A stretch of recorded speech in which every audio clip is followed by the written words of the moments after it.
Still call the meeting to order. You just won't be able to vote. Okay, I'm just gonna go ahead and get started then because we do have a very packed schedule and I want to also be respectful of the time that our guests are taking to be here with us today. You can see we have 3 guests and it's gonna be back to back. All right, so I'll officially call today's OCAPIA meeting to order on Friday, September 6th. We'll go ahead and start with roll call. Thank you. Signify by saying present or aye. Co-chair Leung, Aye. co-chair Pan, Present. vice chair Tanega, Present. Commissioner Bulling, Commissioner Rajagopal, Present. Commissioner Akaraju, Present. Commissioner Iglesias, Commissioner Derting, Present. Commissioner Kim,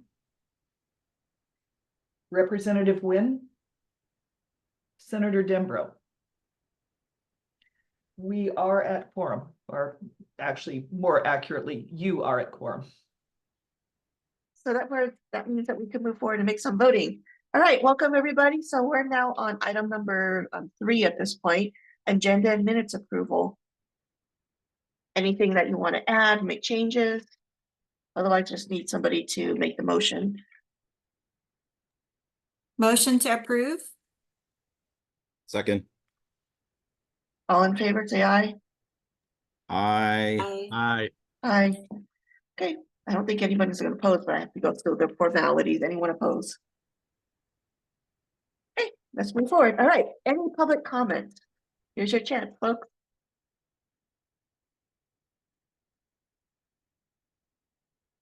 Anna, I see your hand is up. Oops, we open up the microphone. You can unmute your microphone and Hello, go ahead good and. morning. Can you hear me? There. Okay. So good morning. I'd like to announce the Filipino American Fan Festival in Portland. It's gonna be held in Directors Park, downtown Portland on Sunday, October 6th, from 4 p.m. to 9 p.m. This will become an annual event and we will be the first public annual festival in Portland. Our goal is to increase our visibility in the communities. Many Filipinos work long hours, particularly in healthcare and other service industries, and we want to celebrate their contribution to the society through food, dancing, fashion, and family fun. We invited the Portland Trailblazers to be there. We invited the Cancer Society. They're gonna do a Zumba marathon. But Downtown Portland Clean and Safe will sponsor this event. They will provide the venue and the chairs and the security. But we also need help with sounds and lighting, insurances. We're gonna be bringing artists from different states. So we need help to cover for 2 insurances. One is for the event and second for the street closure. We will and also we found out that there's no power there, so we need to rent a generator because we will have a big screen LED wall screen panel, and we're looking into getting vendors to be part of the events. We'll provide a 10 by 10 square space available for 250, and we're expecting about 1,800 people, Filipino Americans, to be there. So this will be a great opportunity to promote their business and to engage directly with the Filipino community. So this event is produced by Filipino American Northwest Association and Jose Rizal Park and Bridge Foundation, an organization for Filipino Americans dedicated to elevate Filipinos in the Pacific Northwest and allowing them to thrive and promote Filipino culture and heritage. Thank you. Thank you, Anna, for presenting. Are there any questions from commissioners to Anna at this time?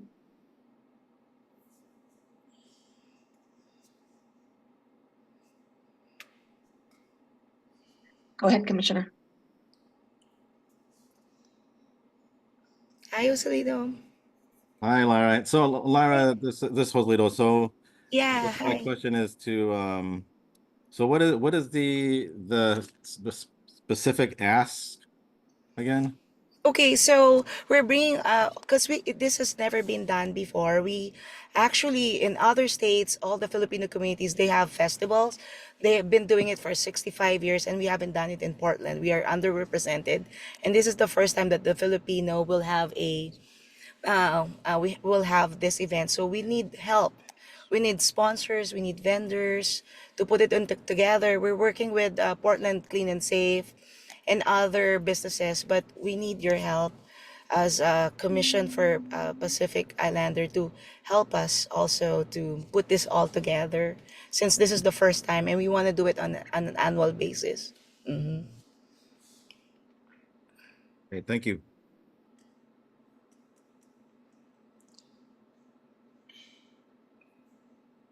Are there any other questions from folks?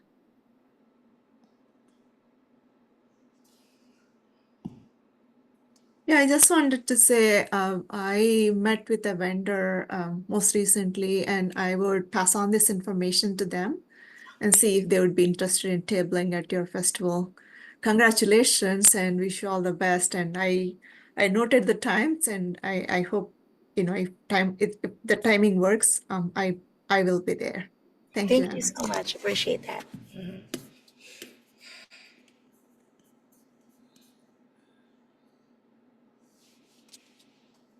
Any other comments or questions from folks? Co-chair, did you want to say something? It looks like you're about to say something and we're just moving around. Okay. Yeah, I'm still just like messing with my food. Sorry. Oh, that's okay. Oh, yes, go ahead. Richard, Nega. Thank you, Coach Leung. So if we move forward with this, would we have a tabling opportunity at the event? Yes, we will provide 10 by 10 space on the, and then you can also, since we will have a large LED wall screen panel, you can put any videos, any messages that you want. We can create any graphics. So yeah, and then you can put any marketing materials that you want. You can have any um, banners that you want to put. The Portland Clean and Safe will provide tables and chairs. So yeah, there's gonna be tables and chairs, and maybe we should bring canopies, and yeah, we need to get generators because there's no power there. But they said on a Sunday there's about 1,000 people walking, coming in and out. Plus all the Filipino organization will be there. So there's gonna be a lot of people. It's a good place to come and celebrate with us. So Thank you. thank you. Uh, Thank you, Anna, for coming and appreciate all the work you're doing for the Filipino community. If you could send that to us in an email or over to Director Saunders, that'd be pretty helpful, and we can kind of to talk about how we can be support. I'll pass that over to you, Director Saunders. Absolutely, thank you. So I actually already have sent the email out to leadership as well. Just need a couple of responses for amounts for approval. So just wanted to flag that for folks' inboxes. That email is as recent as yesterday evening, actually. So yeah. Okay. So please, leadership, check your emails and respond to it, and then we can move on from there. Were there any other thank you, Anna, for joining us today. Thank you Are so there- much. Thank you.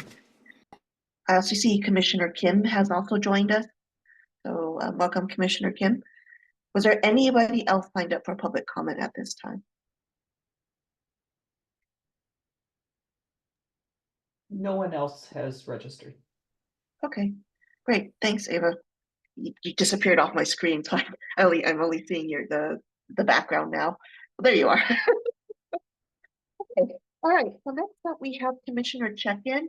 We have a total of 15 minutes for this. So can you please, Commissioners, we know you're doing wonderful, amazing work within the community outside of OCAPIA, but this specific check-in is any check-in that you've done for work specifically for OCAPIA that you'd like to share.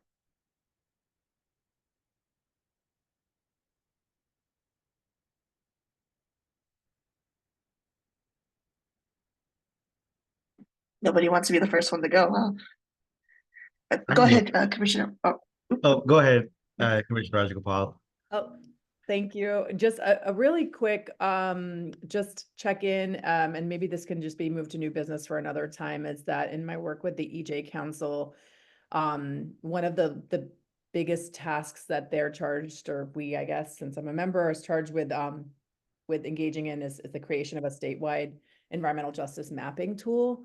And I've kind of come in the middle of this whole process of designing this tool, but one of the pieces that they're particularly interested in collaborating with this commission on is on data disaggregation, especially for AA and HPI communities, and especially for Pacific Islander communities who are within the sort of umbrella of AA and HPI are disproportionately impacted by climate, environment, other things. So I just wanted to just let you all know that's a collaboration I would love to pursue. I don't know what it looks like yet, but I know that we do have data disaggregation as one of our priorities. And so whatever headway we make on that, I would just love for us to be able to share it with the EJ Council.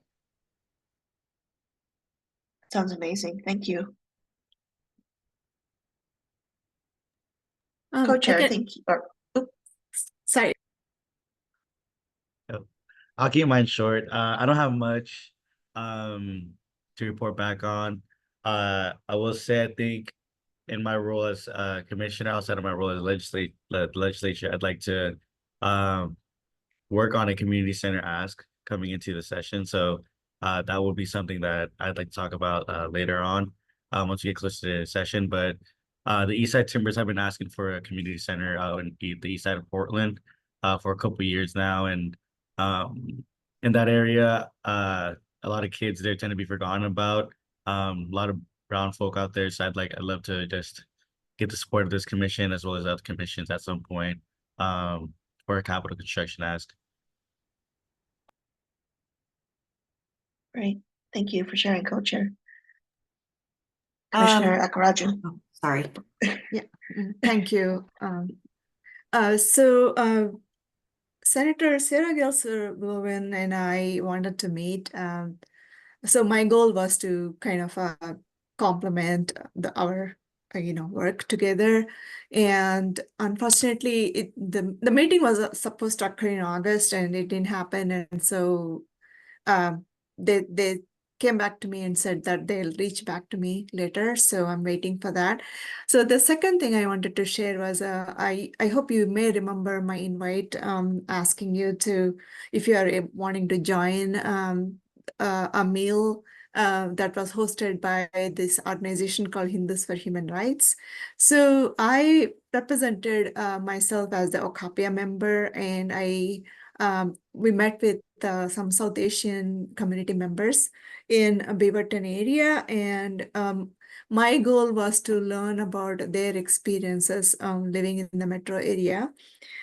And one thing that it came up in the discussion was the lack of connection with Apano, despite the South Asian community members trying to reach out to Apano. It seems like this is something that we as South Asians experience, like, am I Asian enough? So who is Asian, So as a community organization, Apano is supposed to have good connection with all kinds of Asians, not just one kind of Asians or some kinds of Asians. So unfortunately, that has been a challenge. And what I heard was several community members tried to reach out and they failed time and again. And so if any of you have some connection, we even reached out to the executive director at some point. Literally, there has been no interest. So that's what I would assume, because several people from several aspects, several corners tried. So if there is any kind of guidance that you can provide to me or any or other South Asian members. For example, we had a counselor from Beaverton, Nadia, she joined the meeting also. So yeah, if you have any kind of advice or guidance as to how to actually start building that relationship, because it's important that as a community organization, we need to build bridges. So I'll wait, like you can email me, or, give me a call or text me if you have any connections or, any ideas. So I just wanted to flag this. So thank you. Oh, I just wanted to kind of comment for Commissioner Karaju. I know they've had some staff changing recently. I recommend reaching out to their political policy advocacy civic engagement director. That would be Calico Castillo, and I am putting their contact information in the chat in the host and panelists. That'd be one person I'd recommend reaching out to in the meantime if your group has not reached out to them. I also saw that I have two other hands. I think it was, I'm not sure who went up first, so I guess Commissioner Dirting, if you'd like to go first. I'm so embarrassed, but I cannot find the raised hand, the online raised hand on my screen. But anyway, I just wanted to give you an update on the America 250 Oregon Commission. I'm representing OCAPIA. We had our first meeting on August 6th. And so far it's been an introduction meeting, meet and greet with everybody, and then starting to look at the materials so that we could start to develop goals. America 250 is the planning for the 250th anniversary of the signing of the Declaration of Independence in 2026. In that meeting, we also had Chair Rosie Rios, who was a former 43rd Treasurer of the United States of America. She was appointed by President Joe Biden. And then if you have any ideas, thoughts, recommendations that you want me to bring to the next committee meeting, please let me know. I'm going to share with you a link to the Oregon America 250 Commission webpage. And then that's it for me. Thank you. Thank you for sharing the link, folks. You take a look at that, you can see the link and click and read through the work that Commissioner Dirting is doing within the committee. All right, Vice Chair Tenega, I think your hand was also up. Yeah, I want to echo the same sentiment that you had, Jackie and Sam, for the Apano. And it's unfortunate, Commissioner Makaraju, that you're experiencing that kind of the barriers that you're facing. But we do, like myself, I do have some connections with Apano, with their executive leadership and non-executive leadership. So when there's a will, there's a way, and rest assured that we're going to find a way to get you connected, because it's very important to get our communities on the same field. So we'll be in touch. That's just me. I don't have any new reports. A lot of it is going to be discussed today with behavioral health, as well as the WIAMPI later on event. Okay, great. Anybody else want to give any updates?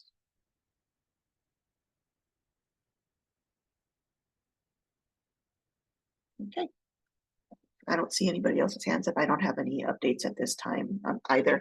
Can we move forward with our guest speakers, and or if we have all our guest speakers here? Okay.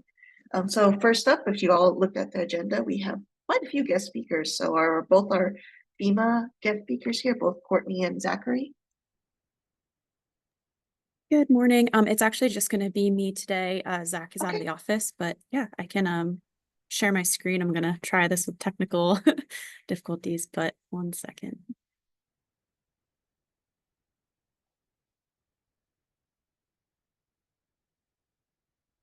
All right, let me know if you can see the PowerPoint. We I can't don't see anything. Okay, I'm going to try it again. Sorry about this.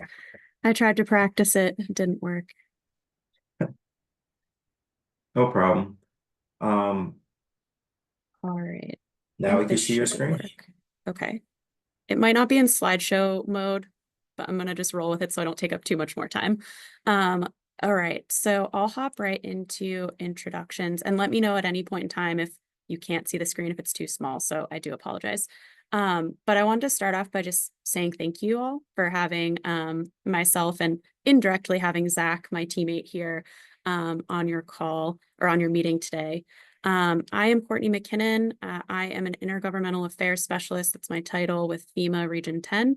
And Zach is also the same intergovernmental affairs specialist. So we cover Alaska, Washington, Oregon, and Idaho. And I'll go into the next slide a little bit about like what it means to do intergovernmental affairs, but I just wanted to provide our contact information on the upfront, and then it'll also be on the last slide. And since Zach isn't here, I just wanted a picture of us as well. All right, so a little bit about what we do. We mainly serve as like the relationship building between local elected officials, nonprofits, and faith-based organizations. And this also includes commissions like yourself, so governor's commissions across our 4 states. And we work to kind of identify how FEMA can assist. And if FEMA programs can assist, then connecting you with either another like organization that might be going through the same types of difficulties, or if there's a task you're working on and we know we've seen success elsewhere, we can kind of bridge those gaps. But then also connecting you possibly with the state emergency management departments. We work pretty closely with all 4. And so in your case, we work really closely with the Oregon Department of Emergency Management. And ways that we can kind of provide support to organizations like yourself is if you're interested in getting more details on a specific FEMA program or just kind of learning more about FEMA in general, we provide what's called like a FEMA 101, where we go through, it's usually anywhere from like 30 to 45 minutes. And we go through all of the FEMA programs that exist and a little bit of how those can support the community in Oregon. And then based off of those, you know, we can always connect you with our subject matter experts, whether that's in preparedness or mitigation, and kind of have a more in-depth conversation with them, because those are the folks who are really going to have that information for you. And something else we've found is sharing resources is probably the first step to building these partnerships. So I've worked with a little bit with Terrence and Saba in sharing our resources when we get preparedness information, or if we see a story that was successful in maybe Washington, and we think that could be helpful to the Advocacy Commission, then we share those. And so we'd be happy to either through Terrence keep sharing some of that information and get that to you all, or if there's a more direct way that you'd be interested in receiving some of that that information, we can also share it directly. And something else that we've done most recently was our team worked with the Oregon Department of Emergency Management and the Oregon Commission on Hispanic Affairs. It was about a year-long process, but they were able to put together 2 1.5-hour webinars on preparedness completely in Spanish. So that's the first time that's ever been done. And so we wanted to kind of highlight that as what a partnership working with us could look like.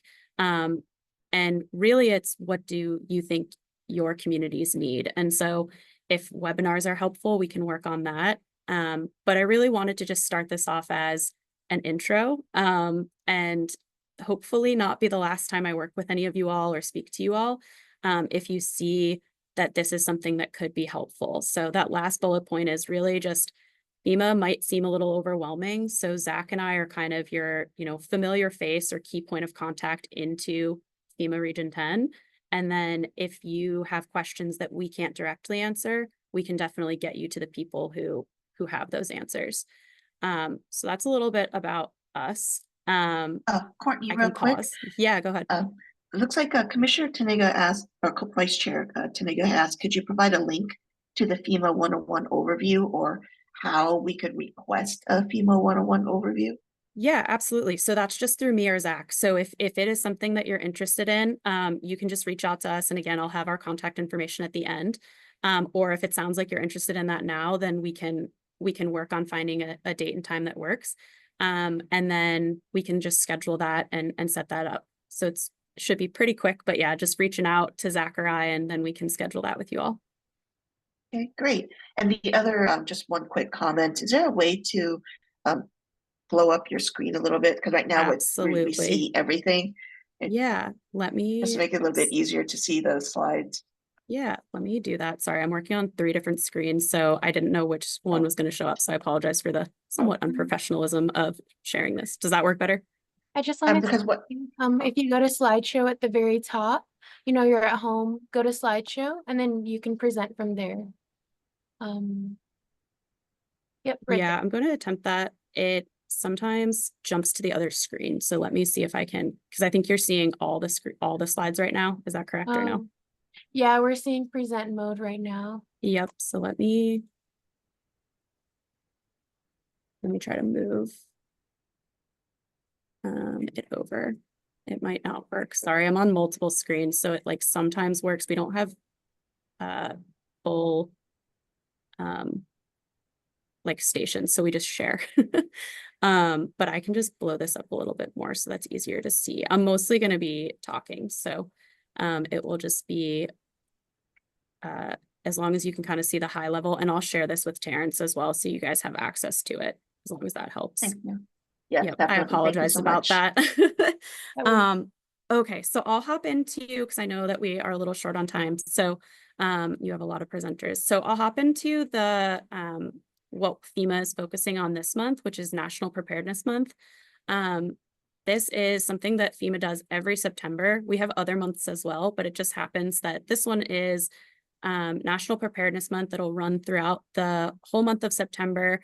And FEMA highlights different preparedness activities and resources. And I think they'll actually have some videos this year as well. And as you can see on here, starting in 2021, FEMA started working with different communities to kind of make these preparedness resources more culturally relevant and helpful and accessible.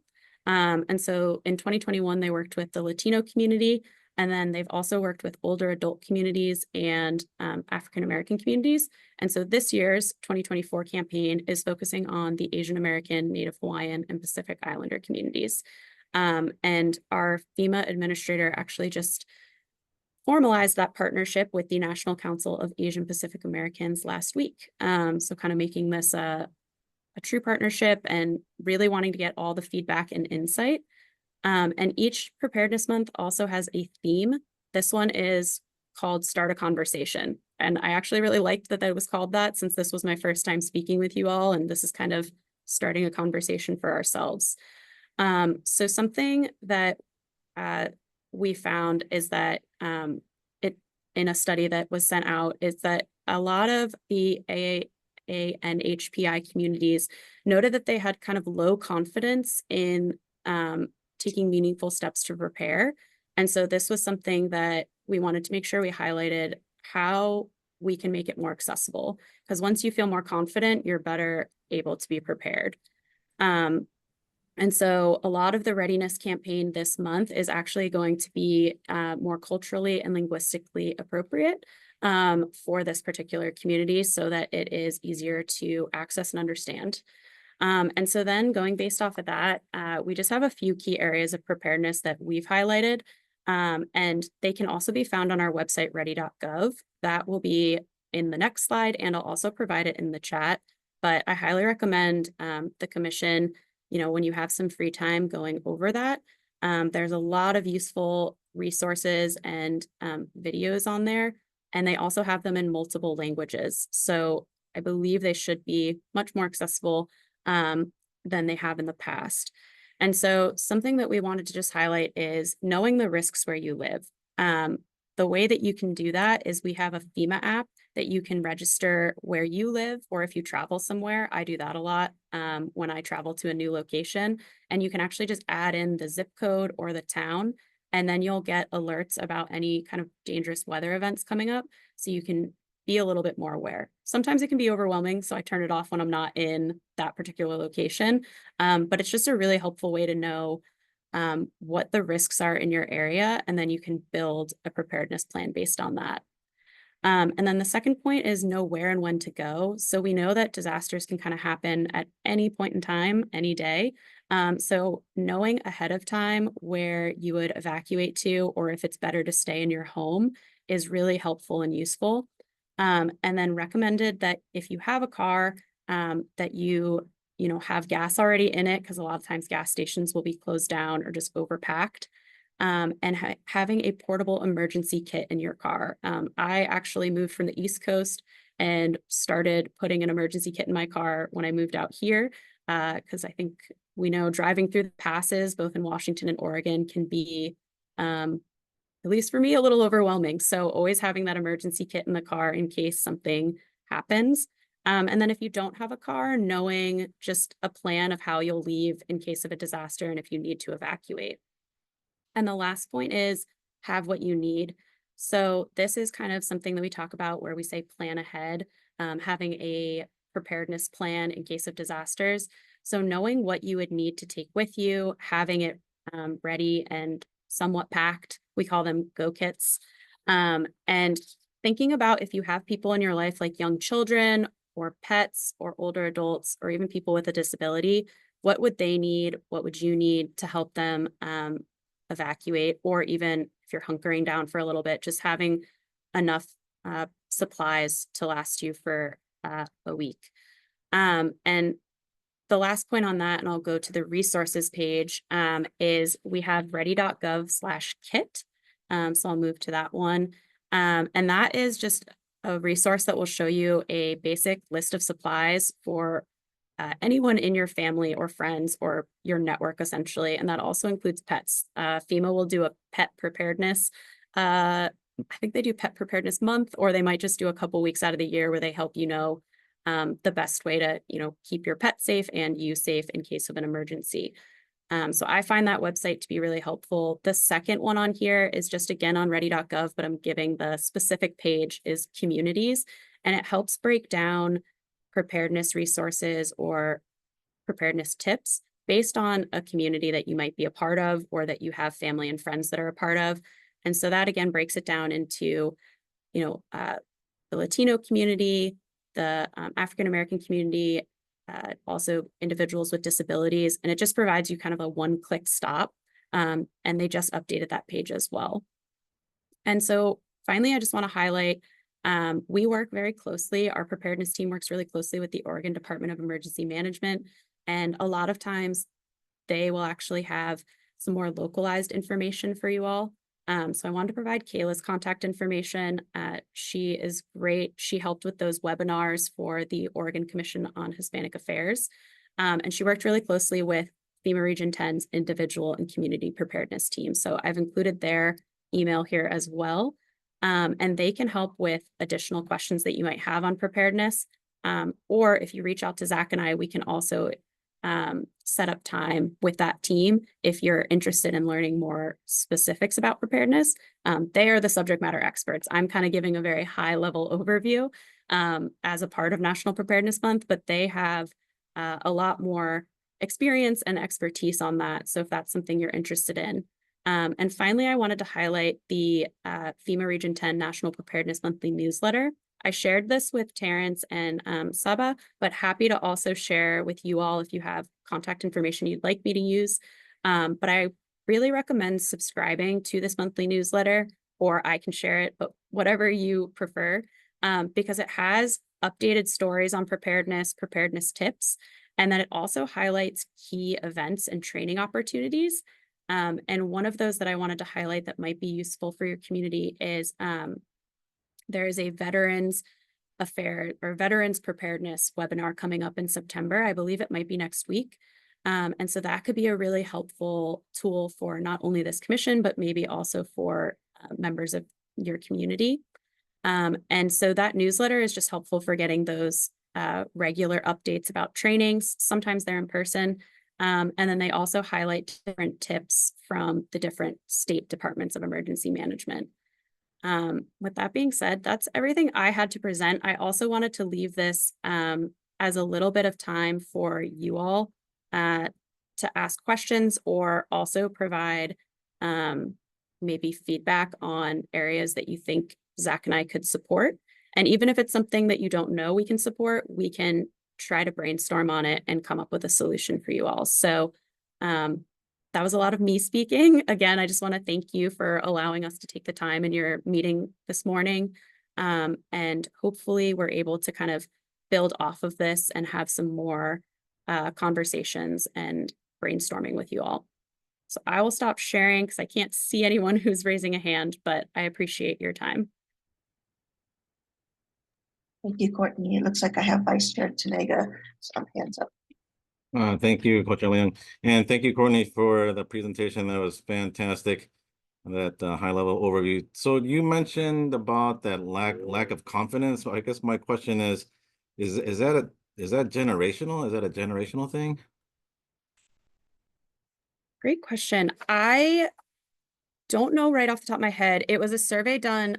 It was FEMA's National Preparedness Household Survey, and it didn't say based on age, but I could see if I reached out to headquarters if they know if that's generational or not. But it was just the feedback that was provided in that survey, very high level. So I could see if it's generational or not based on that. Thank you. Okay, Commissioner Rajagopal. Thank you. And thank you for that great presentation. I do have a question in that in my role outside of this commission, I work with a lot of EJ communities, and there was some research that came out in 2021 around inequities in FEMA's distribution of aid and aid applicants. And there were racial inequities, and at the time, the report said that FEMA was not tracking the race of its aid applicants. And I was wondering if you all, I mean, is what all these efforts that you're engaging in now are coming kind of as a response to this study, and if you are as an agency starting to do track sort of the racial demographics of folks who are applying for aid and receiving FEMA benefits. I know this is not on the disaster preparedness side of things, so this may not be your role, and if that's the case, that's totally fine. I'm just curious, are there internal reports that show what's happening with FEMA aid? Great question. I can check with our recovery team and get back to you all. They would be the best. Do you know, let me double check on that question first. Do you know when it came to the aid, if it was like public assistance, individual assistance, like after a disaster, or if it was, okay, yeah, I can check with our recovery team and see if that is something that we're tracking. I don't know that off the top of my head, but that's why we have the subject matter experts for that. Appreciate that question. Any other questions from folks?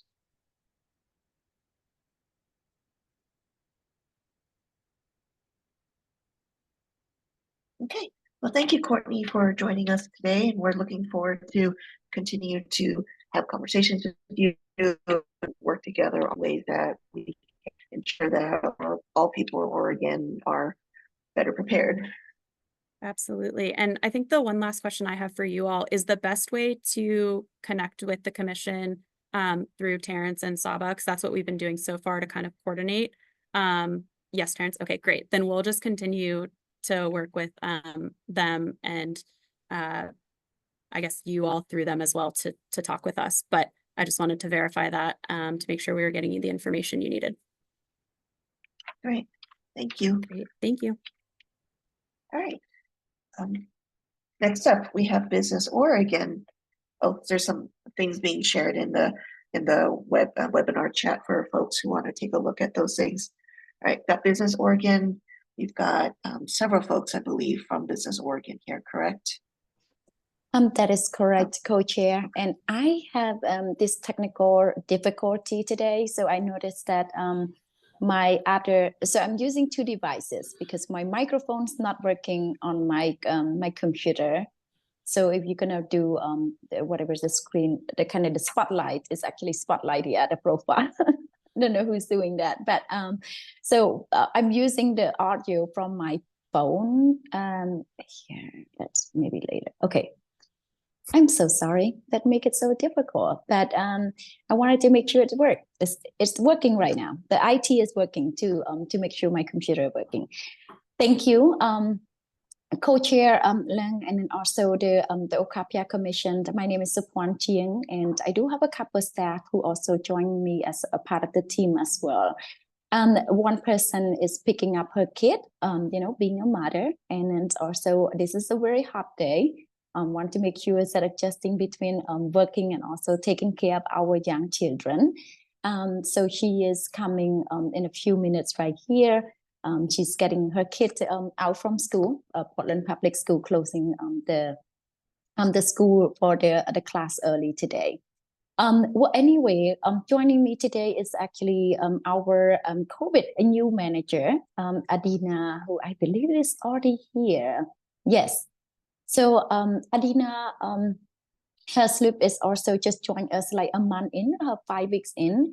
But we just wanted to say that we are just so excited. I personally very excited to hear your interest because of how my involvement and my connection with OCAPIA for a very long time, and just being able to have a reason to come back and receiving your letter, it's really showed that the interest for you to really continue to lead our work, not just what you're working on around the state policy and the advocacy, but being able to engage with the state agency at the level that offer your expertise, your experience and your skill, and bring it to the table as well.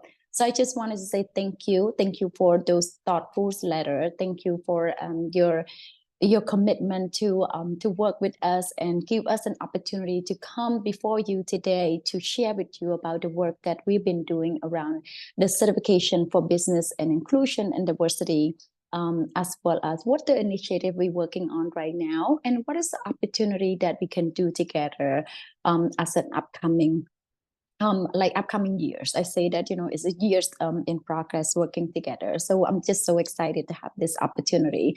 I hope that it's not a one-time off, that I totally understand that, commission has a lot of priorities and agenda. We don't want it to be the only special, but then definitely your interest and your engagement and involvement. We really appreciate that. I do wanted to give a really special thanks to Commissioner Apana Rajagopal. I really appreciate your letter. And I know that my team will say the same thing. Your personal living experience is really not just need to show that how our staff show up in the community and how we work closely with the firm and small businesses, but how you took the time to also share your suggestion just from the experience that you went through with us. So our team, I'm sure Adina will talk a little bit about this as well, but we hope that you continue to do that. I know that it's not a one-time off, and I'm not saying that as a coming from the bureaucracy and just like, yeah, let's make change together. But this is going to have to be a work in progress together. So thank you so much, Commissioner, for taking that time to put together and really provide not just need a constructive feedback, but recognizing that what our staff good at, but then also the opportunity for us to work together. So I just wanted to do that opening right there, and wanted to give an opportunity to our COVID manager, Adina, to share with you. We have only about 20 minutes. We hope that we're spending most of the time to give you an overview about the program, but most importantly, wanted to spend the most time to engage and hear your thoughts and feedback on how we're doing together and what are we looking at in the next year or so. While Adina introduced herself in a few minutes as well, we're not going to interrupt, but Kate Sinner is going to join us. She is our Innovation and Business Resources Director, and I know that she's trying to get online very soon here as soon as her sons get home, that she's in the car. So with that, why don't I just turn it over to Adina, and with that, we'll leave some time for, Kate is on, right on time. So we'll have Adina and Kate introduce themselves, and then we'll turn to Adina to give an overview of the program. Thank you, Director Sauter, for sharing that. I could not click quick enough with my two devices. So we'll turn it to Kate briefly, and then Adina. Sure, and I will be very brief. As Supwan said, I'm Kate Sinner.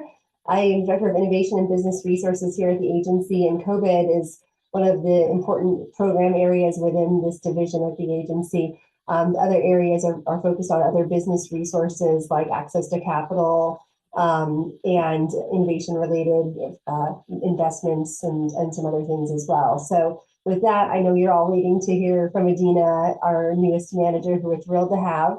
She comes with a fantastic background that's very relevant to this work, most recently working for Housing and Community Services in the procurement space.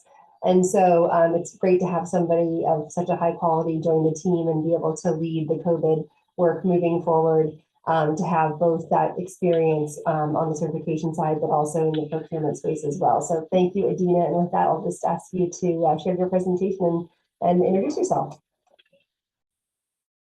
Thank you for the introduction, and thank you, co-chair and commissioners, for having us and allowing me a space to introduce myself and share a little bit that I know of COVID on my week 5 at this point. So let me share my presentation. Hopefully, I will be luckier with this. All right. Can you see my screen? Yes, we can. All right. Well, I can't see myself sharing it, but let me just make sure that I can. All right. Let's start. Like I said, I've been here only for this is my 5th week, but I have been diving into this work and making sure that I'm learning as fast and as much as possible. So I will include a little bit of overview. We are State of Oregon's sole certification body for both federal and state business diversity program and certification. Under state certification programs, we have minority business enterprise, women business enterprise, veteran business enterprise, or previously service disabled veterans, and then emerging small business. On federal certification programs, we have disadvantages business enterprise and airport concessionaires disadvantaged business enterprises. Some of the key measures that we measure throughout our performance. Total certified firms as of August 19, we have just provided this report. We have 2,705 certified firms. Our processing time is a process at this point, but as of August 19, 80% of applications were completed in under 90 days. And we are working on those timelines every week. Outreach, listing just formal events, outreach events that we are doing. As of August, we have participated in 34 formal events and over 4,300 total participants in attendance in 2024. We have additional outreach events that our team attends weekly. Different associations invites us over, but also in partnership with other state agencies such as ODOT, the DAS, Secretary of State, to name a few. Monthly data sharing, I have taken just a couple of snippets of our report. We collect this data and distribute it widely. We have over 100 partners on our distribution list at this point, but we provide additional data, not just what you see here, but also individual demographics breakdown, emerging small businesses demographic breakdown, all the new certified firms for that month, as well as any firms that have graduated, that have gotten too big to be part of the small businesses certification programs. I would like to offer, and I will add my email address in a chat after this presentation, but if you would like to be added to this distro list, I can do that right away. We are also working on a redesign of our website, which I will talk about a little bit later, and this report will hopefully be published there each month. Team developments, some of the most recent team developments. As you may know, COVID team has been a team of 8 staff members since 2012. In the last 2023 session, we were granted 4 additional staff, 2 processing staff that have been hired and onboarded in previous months. And currently, I am in process of scheduling interviews for 2 outreach engagement and data analysis positions. And we will talk about that a little bit later on the slides. I have started on July 29, and I'm still onboarding. This is just a visual that we have created to show where we stand and also all the additional resources we are working in partnership with. Some of them are funded by Business Oregon. We work with a lot of other state agencies as well. So it's just a good visual to show how many factors and partners are there in the certification process. Responsive growth through feedback. I want to echo what Saporn said. The letter that we have received from Commissioner Rajagopal, I'm so grateful for it, and thank you for being so thoughtful. And that is the perfect example of a feedback that we want to hear. But we do take your feedback. I take it personally, and we do take it personally, and we are working on it and looking into ways to implement your suggestions and as much as possible. We also get feedback regularly from the firms, applicant feedbacks through our engagement and outreach efforts. We also have partner feedback and engagement that we take into consideration for our process improvements. And then disparity study analysis in those sections where COVID was mentioned or experience with COVID. Some of the program strengths that we want to point out, firms have reported that COVID staff is accessible and helpful, and that they appreciate the partnership that we have with technical assistance providers, but also other state and federal agencies and trainings that are published. They also shared the extra edge that they have gotten by getting certification in a world of government contracting. Some of the challenges as well, the process can be lengthy and complex, and I will talk more about it later on and what we are doing about it. But also DBE, our Disadvantaged Business Enterprise, that is a federal program that we have, has had a recent rule change as of May 9th. And some of the changes are confusing and difficult to navigate. We are working with multiple states to bridge those issues and make the changes of the rule have a minimum impact on day-to-day business. Also, some businesses are still struggling to win contracts. We are hearing that feedback, and I will talk about some of the fixes that we are implementing in the near future. So talking about work that we have, you will see that we have 2 slides, and both of those are near-term goals that we have within Business Oregon and the COVID team. Just to name a few, rules review and update. I just mentioned DB rule change. This is the first change in over 40 years in this rule. So it is massive change, and it's very impactful for businesses and contracting in general. Some of the internal rules and reviews, ESB, our emerging small business threshold adjustment to be to include all the inflation costs and everything else. Renewal standards as well. We are looking into our own state rules regarding each individual certification, and just seeing how we can make our process smoother. Website updates, individual certification manuals. English is not my first or second language. It's my 3rd language.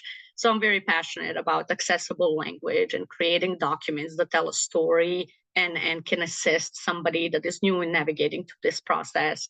There's a lot of abbreviations that are used in this culture, and it's sometimes hard to navigate and what means what. And it's also hard to Google things that you don't understand at that time. So creating individual certification manuals, creating documents that can explain eligibility instead of, making our applicants read rules or regulations, but explaining in a plain, accessible language what means what and why do we need it and what are the documents.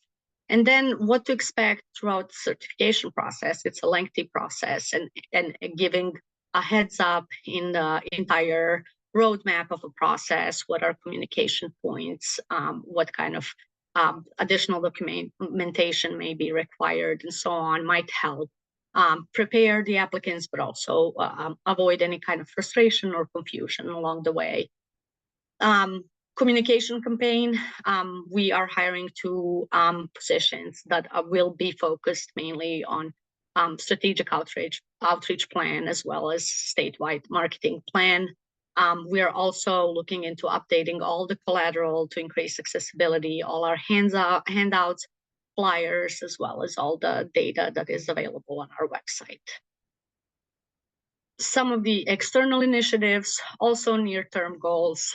We're working with DAS procurement, Oregon buys, functionality improvement to include more comprehensive COVID certified firm data, and to allow different agency have a maybe better visibility in their contractual obligations and utilization.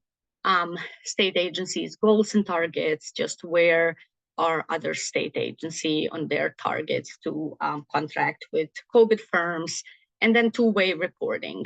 We provide a lot of data from our B2G system that collects all the certification data, and it's housing all our certified firms, and just allowing that flow of the data between agency and the procurement efforts along the way.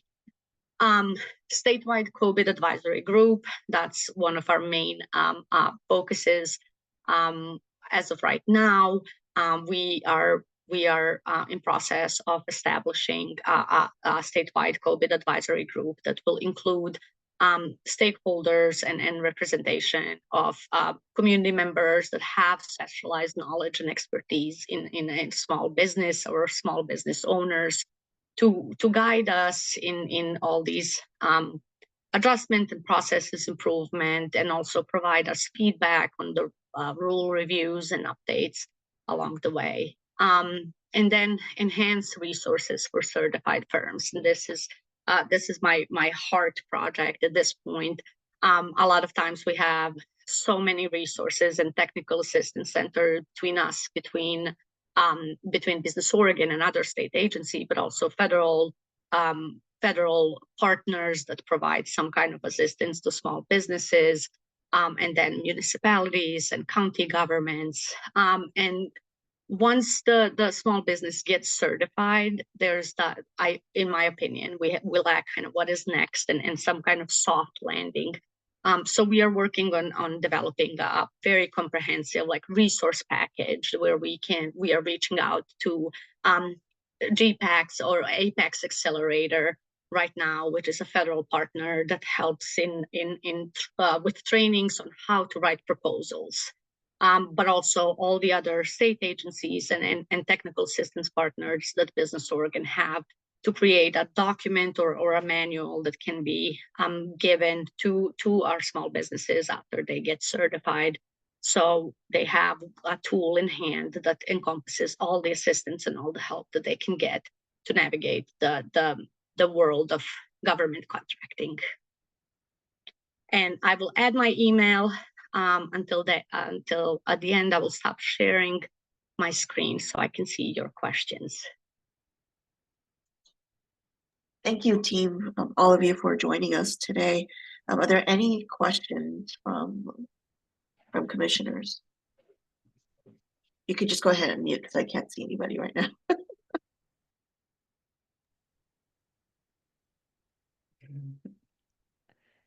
This is Commissioner Rajagopal, and thank you all for the acknowledgement of my letter. And I was just curious if, and maybe I wasn't listening deeply enough, but I'm curious if in the transformation of the COVID process, there are efforts being made to simplify it, and if so, what specific changes are being made, or is that just something that is yet to be done after you get your advisory group together? So both. I'm going through rules right now with reviews of all our rules and everything that is tied to the CFRs, and just marking and asking question why are we asking for this document, what is, and doing the research within our database just to see, okay, what is the fraud risks that we have had in the past, what is the outcome of this process or this process. So we are working on analyzing and comparing our rules to other rules and federal rules, and checking each requirement that we have in the document, in our individual administrative rules for each individual certification, and just noting next to every single requirement, okay, what does this actually means, and what documents are we collecting right now, and how can that be changed or improved or modernized, or what of those documents is requirement for this specific section. And we are as a team working on all of those, so we can create some kind of map and recommendations, and then leverage our relationship with the statewide advisory group, so they can provide their feedback as well before anything is changed in our administrative rules. And I would add that because the federal disadvantaged business enterprise rules were updated in the spring, like those are real-time changes that we're needing to make. And then when we work on the rule revision for our programs, it'll be a more comprehensive conversation about state programs, but there are some real-time changes for the federal certification that we administer.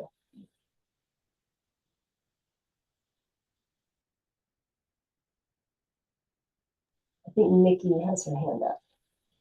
Hi there. Thank you for being here. And I appreciate the presentation. I have a few questions and then some recommendations for your consideration. The first one is, you mentioned that you have 8 staff. And one of the things that when we first brought this up, Senator Dembro was saying, what can we do? Is there something we could do to help with maybe bringing to the legislative session a concept to help you with your efforts? I don't know where to even begin with that, but he did bring that up during, and Terrence could correct me if I'm wrong. And then you also, these are my recommendations, and then I'll go into my questions from your presentation. So one of the things I was thinking is, if you know, forgive me if you already mentioned this and it's in there somewhere, is a system audit to help you bring in expertise and capacity for auditing the system, and how I've seen other government agencies do that, bring in an auditor to look at how their systems are working, and then they totally like just transform it. And it's completely so much more user friendly, and a lot more effective and efficient. And also there's a lot of cost savings for the organizations. So that's one for consideration. And the second one is, I think you mentioned this, but surveying your customers, and then I bet you're going to get great feedback from your employees, which I think you mentioned that. Surveying them and getting recommendations from them, because they're the ones that hear what the customers are experiencing and what would be helpful. And then, and I think you did mention this, is adding an equity council to your board council and commissions. That seems to be missing, unless I just didn't see it on your website, but you did mention that you're going to be adding that. And then my question is, of the 80.58 applications completed in 90 days, how many were approved and how many had to reapply is the first question. And my last two questions, and I'm so sorry, is the application received for API was 215. What kind of outreach, and I think you touched on this, but outreach to increase that number specifically for API. And then the timeline, estimated timeline? I know this is a lot of work. You just started. And then there's, I know years and years, but if you have any timeline that you could share with us, that would be great. Can I Thank you. jump in? Thank you, Commissioner Durning, for that feedback. That's a lot of good stuff. And so I've taken notes and we'll make sure to communicate on that. But I guess I would add a couple just kind of foundational things that we didn't really go into detail in the presentation, but the two positions that we are currently in a hiring process for really are focused on outreach and engagement and data analysis. And so we've had historically 8 staff on the COVID team, and in the last long session, our director had 2 different policy option packages that were included in the governor's budget to essentially add about, I think it was 6 or 7 total staff to do various activities that all kind of would support what you were just talking about. We were successful in securing 4 positions in the last legislative session. So our staff, while it has been 8 for many, many years, we do have 4 positions that are 2 have been hired, and the goal is that they contribute to reduced processing times and better customer service for our applicants. And then the 2 other positions, again, outreach and engagement, and part of that is also really building out a strategic communications and marketing plan that is like culturally specific and dives into populations that we maybe haven't historically been able to reach because we've been just limited with just the massive workload of processing applications.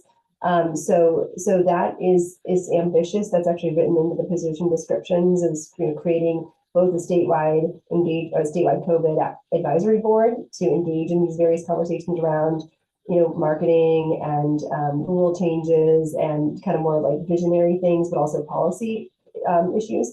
But then also creating the statewide marketing communication strategy that really should like touch those historically populations we just haven't been able to reach for whatever reason. And so we're thrilled about that, and we want to give a big thank you to the former governor and this governor, and to to the legislature for supporting those 4 new positions. I think that once you kind of start to see that work and it being accomplished, I think we can get to a point where perhaps we can fine tune, like if we have a need in a certain area that emerges or it's consistent, we can then approach the executive branch and the governor's office to see if there's an opportunity for another policy option package in the next long session. But that's kind of where things stand there.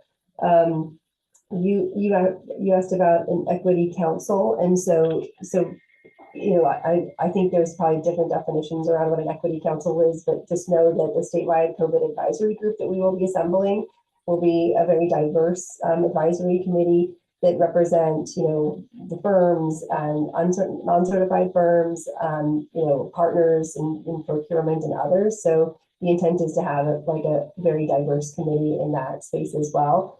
You had a few other things we probably can't get to today, but Adina, I don't know if there's anything in particular that you wanted to respond to in that. I just wanted to add, so for the data, that's part of our monthly report, and I can give you data based on certifications, not firms. So keep in mind that firm can be given 3, 4 certifications or 3 certifications or less. So for month of July, we have 547 certifications approved. 5 graduated, not 5 of them, but 5 separate graduated. We had 23 that were withdrawn, 1 that was denied, and 2 were decertified. And we provide that. So this was for month of July. We're working on our monthly report for August. Kate and Adina, may I address some of the recommendation from Commissioner Durning and also the questions? So but I just want to build on what Kate mentioned and Adina mentioned, and offer our appreciation. I mean, just wanted to recognize the appreciation for the support on the resources. And I can tell you that the 4 staff has really been really helpful, because COVID team has not really been receiving the support, the staff capacity, and this outreach staff that Adina bringing on to our team is going to be incredible. It's going to really help to get us out in the community more. We already been out and about in the community, and you have a question a little bit about the outreach as well. But I do wanted to say thank you as well on around the customer service, which is going to be part of Adina's goal to continue to engage with the firms that we already have, but also find ways that the firm who has not really been certified, what would be the great way to get them certified? We do have an internal auditor in-house, and I can tell you that we already begin the conversation. We started the conversation, and so it sounds like Commissioner Durden. It's like when you ask, making those recommendations make me feel like, wait, did you know of what's happening in our agency? So we do have a chief in the internal, like chief executive auditor is one FTE in house. He can only do one per one program at a time. We started right before toward the end of our previous former COVID managers. So and then because of the transitions, now we're excited to really bring back welcoming Adina and kind of look into what can I do for the internal improvement. So I want to recognize that suggestion that you have made as well. And the other piece is around the outreach to the API communities. We have been very fortunate, I think, but it's still going to need more. To do this in the past through the governor's marketplace, and this year, thank you to Andre, who's I know that is on the call as well, with Jesse and the governor's office taking this big step to bring the governor's marketplace, where we actually collectively going out in a way that as a state government come together. So it's been wonderful as really one of the outreach platform. But regarding the API specific, and I want to say that we have done that, but then we wanted to do more. We are very fortunate to be in partner with PACO. I know even though PACO is specifically only focused, like their name is a Filipino American Chambers, but the scope of work that they have done is beyond just the Filipino community. It's going out and about for the API community as well. Along with that, the engagement with our technical assistant providers has been very helpful. How we continue to show up with OWAMI. And we hope that through this conversation now that we're being invited to present before you, with you kind of a starting point about for our relationship, how we going next as well. So that I kind of wanted to address a couple of things. I wanted to address the questions that part of Director Souders mentioned, how Commissioner be involved in the RAC for the Oregon Administrative Rule Change. Is there a date that has been identified? No, it has not. And RAC is the Rule Advisory Council. What typically it's that the Rules Advisory Council is being formed is going to be based on if there is going to be a requirement of the new rule, will be making an adjustment to the current rule. And the step right now that Adina and the team is taking on is to bring on board the advisory group first for this program. We're going to identify what's going to be the step and need to be changing. And what there's so many ways that not just need a commissioner, but then also the public can get involved. That when we decide to kind of move to the next step, really making change to the rules, not the program guidelines. I wanted to say that there's two different things, right? The program is also have the program guidelines that our team use, but then also an opportunity for the program rules, or potentially could be also the statute change that's involved legislature. And so with that, if our advisory committee decided, okay, there is going to have to be the rule change based on our staff making the recommendation, we'll have to make a next step. But there's going to be a public comment period. There's going to be an open period. There's going to be the requirement if we need to form the RAC, which is the Rule Advisory Council or not, or being able to work closely with the current council.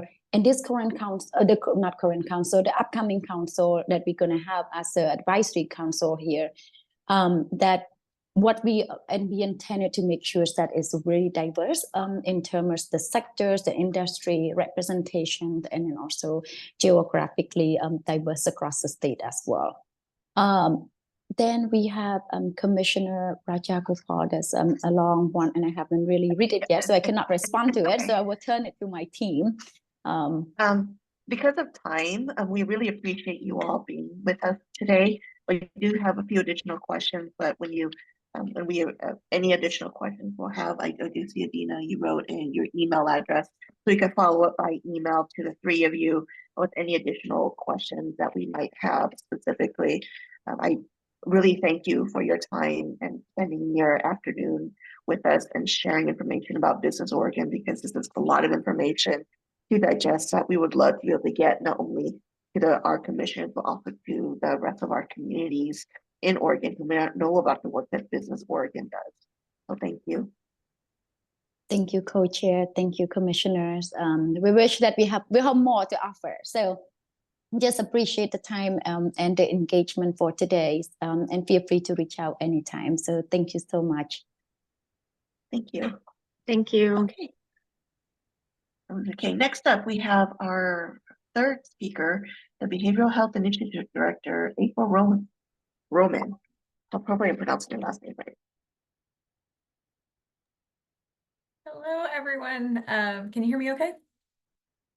Awesome. Yes, April Roman, and I'm a behavioral health advisor to the Governor Kotek. The initiative director, Juliana Wallace, is in a transition out of the office, and we're in an initiative director search, just to clarify roles. But I'm here today to present on the governor's behavioral health initiative, the areas of work that we're focusing on, and some of the goals out of her budget process. So I think we have 20 minutes. Is that right, Terrence, for our engagement today? I have many slides, but I'll try to be swift so we have plenty of time for engagement. It's nice to speak with an engaged group such as this one. And then I'm still adjusting to Teams presentation, even though we're on Zoom. So I'm going to do my best to share the slides and walk through them at the same time. So I appreciate your grace in advance. So I think I can go like this. And then share a window. And hopefully, let's see. I used to know how to do Zoom. Here we go. This one.